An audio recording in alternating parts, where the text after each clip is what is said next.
अंधविश्वास भयानक परिस्थिति गुणी गारेडी संदेह रे गोष्ठी संघर्ष आक्रमण रे 3 मृत 3 गुरुतर गंजाम जिला बड़गड़ थाना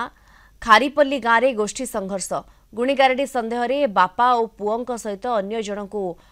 हाणी हत्या करा जायछि। मृत बापा पुओ हेले खदाल बेहेरा और रत्नाकर बेहेरा। अपरपक्षे बापा पुओ पालटा आक्रमण रे 4 ग्रामवासी गुरुतर होइतिबा बेले धराकोट मेडिकल रे डाक्टर जन को मृत घोषणा करिसेंती। 3 गुरुतर को बड़गड़ मेडिकल रे भर्ती करा जायछि। घटनास्थल रे बड़गड़ पुलिस पहुंची तदंत आरंभ करिछि। 3 वर्ष पूर्व ग्रामवासी बापा पुओ को गुणी गारेडी संदेह रे गाँव बासंद करथिले। एनै बापा पुओ और ग्रामवासी मध्य तिक्तता रहितला परे ही तिक्तता भयंकर रूप नेछि। एपटे गाँव रे उत्तेजना को एड़ाइबा पई 2 प्लाटून पुलिस फोर्स मुतयन करा जायछि। या सहित आसिका एसडीपीओ संतोष जेना घटना उपर नजर रखिछंती। गाँव किछि लोकन को अटक रखी पुलिस पचराउचरा जारी रखिछि।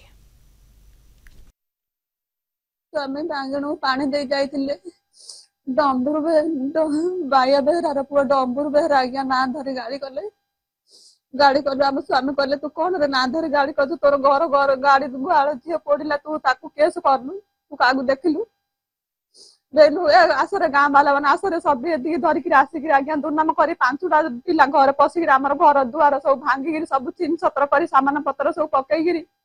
आम पिला बाड़े मत बाड़े मो स्वामी मो जीवन भय आज्ञा गोड़ी देले बारियाडे तुम जहर बेली वर्ष तले एमती करथिले फटो आनिकिरी बुलेले तापरे मत तांको बाड़ेलु गुरु तांके चाय बोपा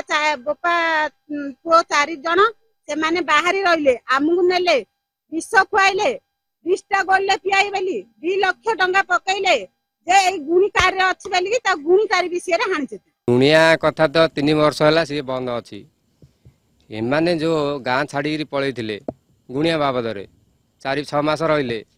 से को प्रशासन आनिकी छाड़ला से ऑर्डर आमको कहते आमको एसटीओ छाड़ी मोर किए किसी करें आके ग्राम अत्याचार कले गाँव घर द्वार निया मारे पिला जगिक बाड़ेले से दुर्घटना है सब गाधे आसला सब तांके रत्नाकर बेहरा आई समस्त हाणी पकेला मु छड़िया गलु देखो आज्ञा मत भी हांदी मोर हाथ भी हांदी मु छड़िया भितर आउ थे आइले रमेश बेहरा भी हांदेला जोगुरु तांके दे आम हांदेलु।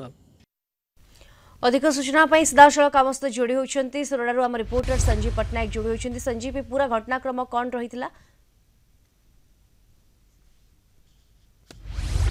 हाँ देखते गत काली राति बड़गड़ थाना खारीपल्ली गाँव में एक अभावनीय घटना घटी जाइए जोटा कि गुणी गारेडी की लेकिन आज जुगर गुणी गारेडी भली गोटे सामाजिक प्रथा को लोक मैंने जाबुड़ी धरी रही से गुणी गारेडी की लेकिन गोटे आज गत काली राति 3 गोटी मुंड गड़ी जाइए से ग्राम 3 गोटी परिवार को बासंद करते 3 वर्ष तले से ही समस्या आजिकाल नुहे 3 वर्ष तले पुलिस जा समाधान करथिला एवं से ग्रामर खदाल बेहेरा एवं रत्नाकर बेहेरा एवं रमेश से माने गाँव बासंद हो चली जाते किंतु किछि दिन तले से गाँ को फेरी आसते फेरी आसला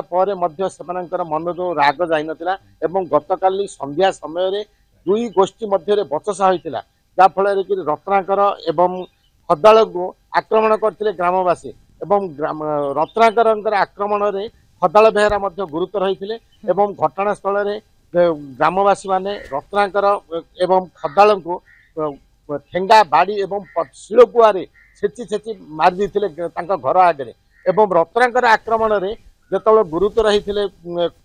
रमेश धराकोट मेडिकल को पठाइला एवं सेठारे से डॉक्टर रमेश को मृत्यु घोषणा करते एवं अन्य 3 जन गुरुतर अच्छा मेडिकल चिकित्सित होते किंतु गोटे गुणी गारेडी की लेकिन ए जिनस गोटे दुर्भाग्यजनक कथा घटनास्थल में आसिका एसडीपीओ सहित 5 गोटी थानार आईआईसी राति सारा रही आमे राति 3टा पर्यंत सेठारे सजग रही एवं लोकंकर परिस्थिति देखिलु। गतकाली राति पुलिस 7-8 जन को थाना को नहीं पचरा उचरा कर आज जना पड़ो साइंटिफिक टीम आसवे एवं सेठारे तनाघना करेंगे पुलिस जीव पुणी ग्रामवासी सहित आलोचना हम कौन होउची लोक कहीं एमती करुँच सेमानक मध्यरे गोटे बुझामणा करिवो देखा जाऊ लोक माने नजर रही नजर रही धन्यवाद आपको।